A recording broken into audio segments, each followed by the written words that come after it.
Hell yeah, we're going to break down some spins. And so some of these go, some of these don't.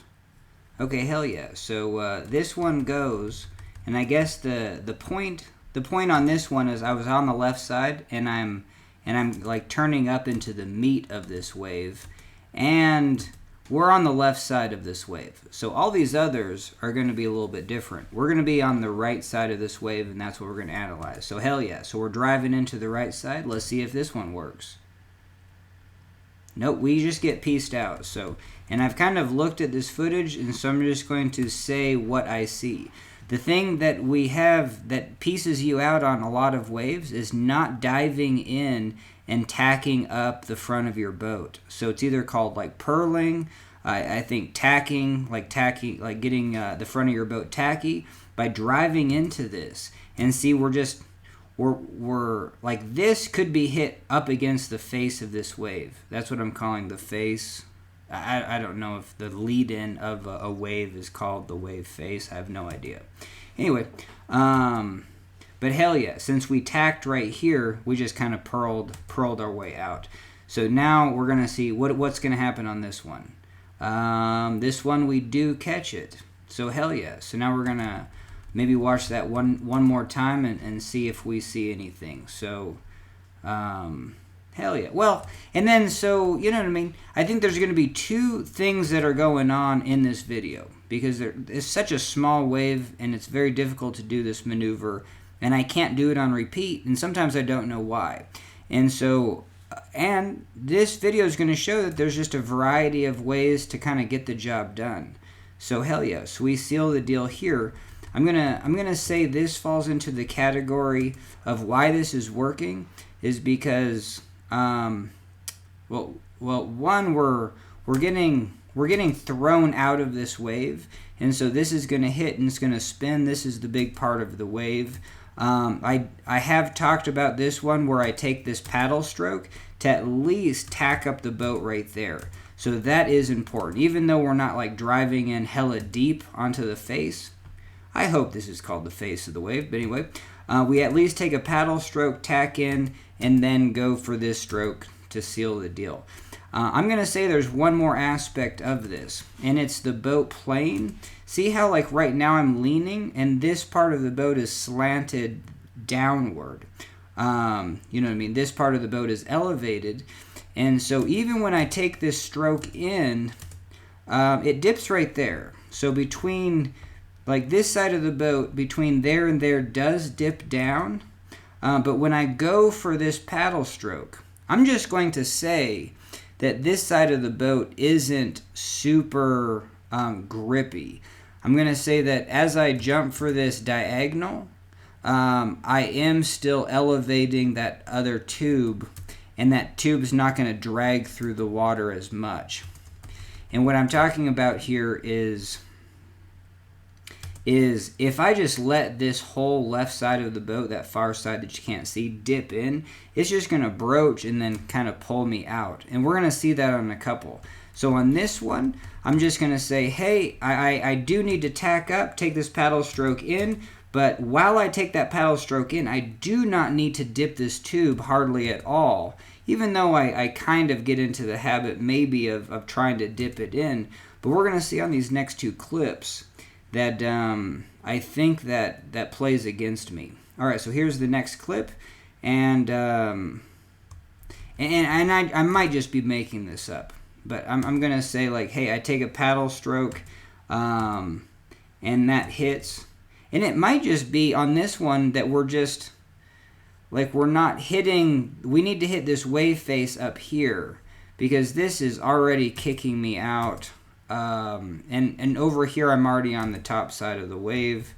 So yeah, it's just interesting to analyze this. But I think if I was, see, just right there, whatever I'm doing right there, I think I could improve upon. So if I do know that I need to tack this up, you know, hit this right here, I can take this paddle stroke forward, and I should have actually taken that paddle stroke. Why didn't I not take that one? So I should have taken that one. I just went back for the pry. And so that, I would say there's two dynamics here. like, because we're going to see in the next clip, I take like 3 paddle strokes and really seal the deal onto that, tack that up, ride up this wave, and that gives me some time. That also puts the back part of the boat into the lower part of the trough. So because I don't do that, the back part of the boat's already on the pivot. So sure, it's going to pivot around, but we're already on the, and we do tack up a little bit, but by the time we rotate, like, this needs to be dropping in. And so that's going to happen if I took 2 paddle strokes here, got this part of the boat up onto the face of this wave, tacked it in, and then it rolls. That motion is kind of an equal and opposite, maybe a Newtonian force. But anyway, so where this will drive into that hole, but because this whole boat is already up on this wave, when this rotates in, this does not have a dropping in motion as much. You know what I mean? We're just doing a flat spin on that wave. So hell yeah, let's just take a look at that one all the way through. Booyah. All right, so and let's see if this next one is also a miss. Yeah, this next one's a miss. I think we can probably just talk about this. So I take 1 paddle stroke forward, but I don't realize, like, I can really seal the deal and then paddle up into this. Even though I'm kind of getting pieced out, like, being on the side of this wave is, I don't think being, like, kind of on the exit of this wave, because usually the wave shoulders do spin. And then, like, right here, I'm just allowing my boat to kind of broach sideways, where if I take these paddle strokes forward, it's going to more straighten out, and it's still gonna roll me, but it's gonna get me down into that trough. So just not enough. And I think this last one should be kind of the textbook. So we take 1, 2, 3, and then allow it to spin. And so, and here we're just also doing it early. So this is the tallest part of the wave. I'm technically on the left side. I'm going to, but in this one you can already see that I'm already kind of in this trough. This part of the boat's way up high. And in the other clips, I could have paddled my way, so let's compare to where the nose of the boat is right here. See where the nose of the boat is? I could have just been really aggressive and being like, uh-oh, like I'm getting pieced out. Let's really drive this in and get this part of the boat up onto this face. And so now let's compare it to this one. Our boat is just already up here. So like look where it's tacking, like right up there, compared to this one where it's just tacking right there. I think that is going to, and thanks for just letting me kind of learn this on the fly. But the second that I actually kind of piece this together, there's no reason why I can't enter a tiny wave like this. Now this wave is difficult because it's just so small, but I mean, there's no reason I shouldn't be able to enter it and then keep doing these on repeat. At least do the same thing every time. And so hell yeah. So that one we're just a lot higher. And you know what I mean? We don't seal the deal on that one. But hell yeah. So this one I really paddle in. And that one, and that's probably the final one, and that one definitely seals. And so we actually paddle it out. I don't keep it for very long, but hell yeah. So let's talk about that one. Booyah. And after I spin, I've been getting more aware of like, okay, I'm spinning, but now I need to like square this up, either do a body shift. Definitely reach for the paddle in the water first before shifting the body. So that's what I've been, all right, so let's take a look at, so like right here, I know I'm exiting. So let's take 1, 2, almost 3, 4 paddle strokes in. There was kind of a half a stroke there at some point, but hell yeah, drive, drive, drive, let that purl, and then just quickly do a turn. See how it's so interesting, but what that's doing is getting me lower into the trough. This is purling, sure it's gonna kick. I'm going to be on the diagonal. Like, I'm hardly on the diagonal, actually. I'm actually kind of just shifting my weight to make sure I'm kind of low-sided. But that also, I think there's another aspect of this. One is, like, from an R1 perspective, you are the heaviest thing. Your boat only weighs, like, 50 pounds, like, more or less. You know what I mean? 60, 70 pounds sometimes. But the human body, hell yeah, at least 150 to 200 pounds. You know what I mean? And so letting the boat spin underneath you also is, I think I'm probably also doing that on this one. Really driving up, purling, and then reaching for this sweep, like sweeping the stern of the boat, but then also kind of shifting my weight down into the hole.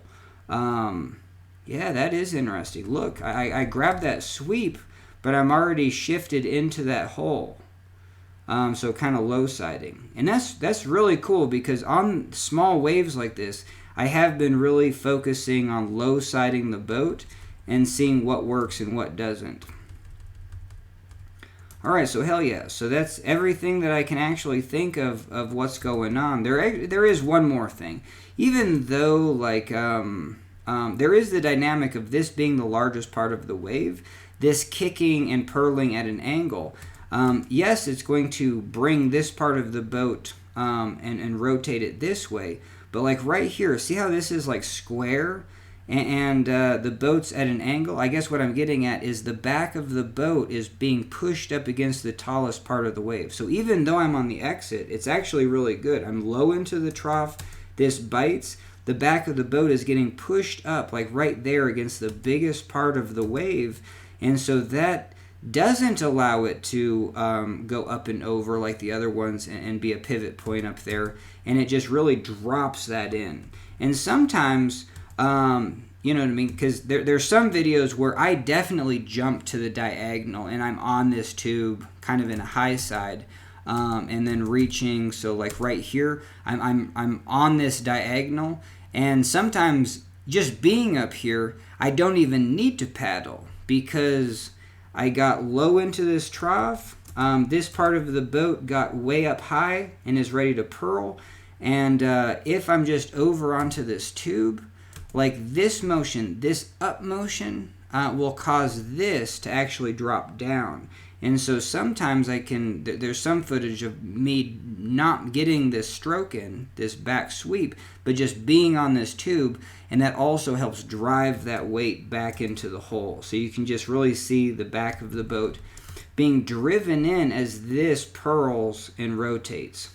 So you have, it's not just like a flat spin, but you have this being, you know, and sometimes this can be really high because the wave's bigger. But this will, from that elevation, it'll drop in. And so hell yeah. All right, so that's all that I know. And this is good because I just did a wave session, and this is the only time that I can actually put 2 and 2 together without just totally making stuff up. I've tried it, like waited a couple days, and I'm just seriously just making stuff up. So hell yeah, doing those spins. All right, so we're gonna watch. We'll watch this one again, and then we're just gonna watch all the clips, you know, real time with sound.